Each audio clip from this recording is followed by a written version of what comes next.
ভারতের স্বাধীনতা আন্দোলন সারা দেশের মানুষ ব্রিটিশদের বিরুদ্ধে অপ্রতিরোধ্য অংশগ্রহণের সাক্ষী ছিল। কাশ্মীর থেকে কন্যাকুমারী, আসাম থেকে গুজরাট পর্যন্ত হাজার হাজার স্বাধীনতা সংগ্রামীরা একত্রে ব্রিটিশ রাজের অত্যাচারের বিরুদ্ধে লড়াই করেছে এবং নিঃস্বার্থভাবে জীবনও দিয়েছেন। তাদের মধ্যে অন্য একজন ছিলেন জাতির জনক, father of the nation, Mahatma Gandhi. তো আজকে আমি চলে এসেছি পশ্চিমবঙ্গের একমাত্র গান্ধী মিউজিয়ামে, যেটি ব্যারাকপুরের অবস্থিত। আপনারা এখানে কিভাবে আসবেন, টিকিট খরচা কত, সমস্ত তথ্য থাকবে এই ভিডিওতে। তো চলুন ভিডিওটি প্রথম থেকে শুরু করা যাক।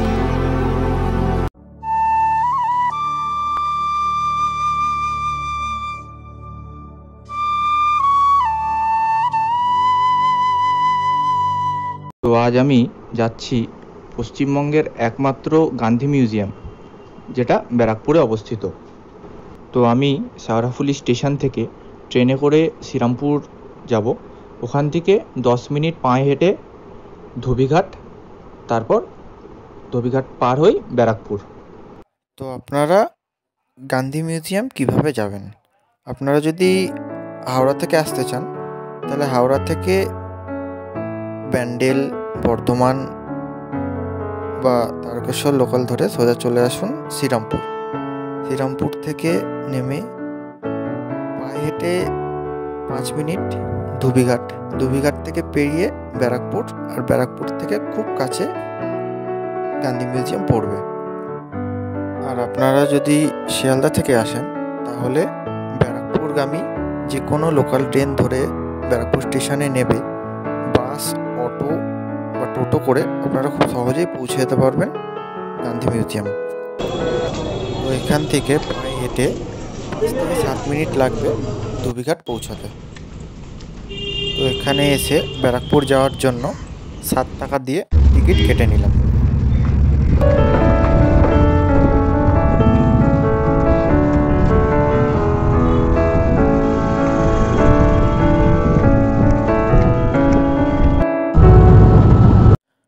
তো এখন আমি গঙ্গা নদীর মিষ্টি হাওয়া উপভোগ করতে করতে ব্যারাকপুরের উদ্দেশ্যে রওনা দিচ্ছি।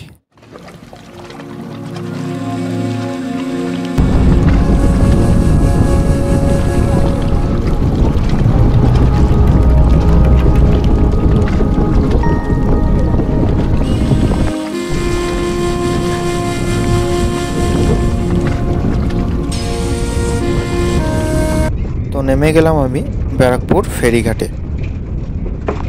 ব্যারাকপুর ফেরিঘাটে নেমে টিকিট দেখিয়ে ঠিক সোজা গিয়ে বাঁ হাতেই একটা রাস্তা চলে যাচ্ছে। এই রাস্তা থেকে 1 থেকে 2 মিনিট হেঁটে পড়ে যাবে আমাদের ব্যারাকপুর গান্ধী মিউজিয়াম।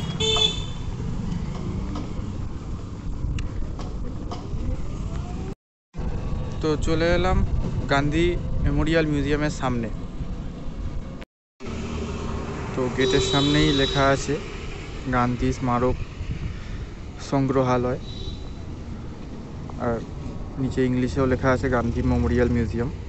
এটি সকাল 11টা থেকে বিকেল 5টা অবধি খোলা থাকে, আর বুধবার বন্ধ। আর এখানে 10 টাকা করে টিকিট চার্জ নেওয়া হয় 10 বছরের ওপরের মানুষদের, আর ফরেনারদের জন্য 50 টাকা। তো গেটে থেকে ভেতরে ঢুকেই এরকম একটা বোর্ড দেখতে পাওয়া যায়। আর আশেপাশের যে প্রপার্টিটা খুবই ভালো লাগছে দেখে, চারিপাশে খুব গাছ আছে।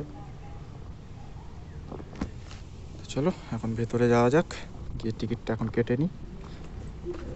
আর হ্যাঁ, এখানে আপনারা গাড়ি নিয়েও আসতে পারেন। পাশে পার্কিংয়ের জায়গা নেই, কিন্তু আপনারা ধোবিঘাটের পাশে রাখতে পারেন, ওখানে গ্যারেজ আছে। তো এখন আমি প্রবেশ করলাম মিউজিয়ামের ভেতরে, এবং মিউজিয়ামের ভেতরে ঢুকেই দেখতে পাই একটি মুরাল গ্যালারি। এটি কলকাতার গভর্নমেন্ট আর্ট কলেজের প্রখ্যাত শিল্পী ধীরেন্দ্রনাথ ব্রহ্ম দ্বারা 81 ফুটের একটি মুরাল পেন্টিং। এটি চালু হয়েছিল 1964 সালে এবং শেষ হয়েছিল 1980 সালে। এই মূর্তিটি হলো একটি ব্রোঞ্জের, যেটি আগে মাটির ছিল, সেটি পরে ব্রোঞ্জে রূপান্তরিত করা হয়। এই গ্যালারিতে সবরমতী আশ্রম এবং সেবাসংঘ আশ্রমের দুটি ছোট্ট মডেল তৈরি করা হয়েছে।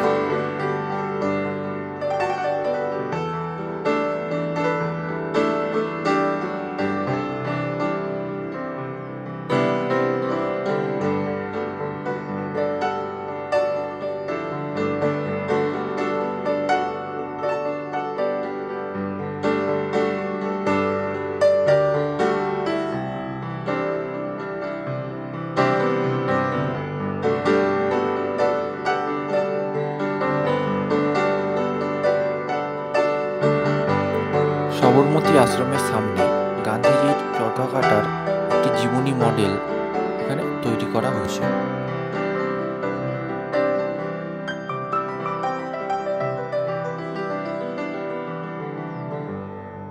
গান্ধীজির সময় ব্যবহৃত কিছু জিনিস এখানে রেপ্লিকা হিসেবে সাজিয়ে রাখা হয়েছে।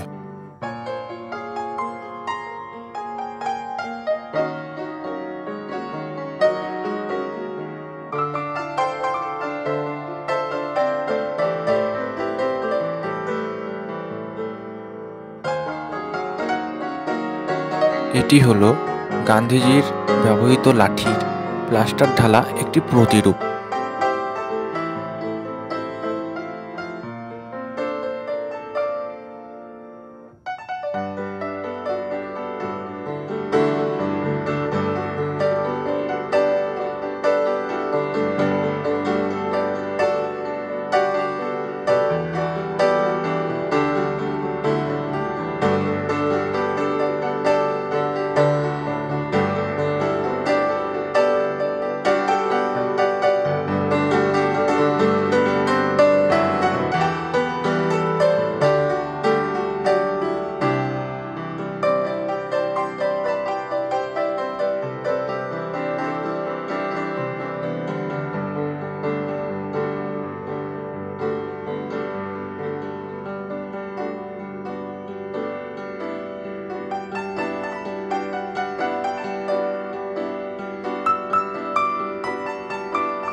এই মিউজিয়ামে একটি অডিও ভিজুয়াল রুম আছে, যেখানে আমাদের ভারতীয় স্বাধীনতা সংগ্রামীদের সাহস এবং বলিদানের কিছু ভিডিও দেখানো হয়েছে।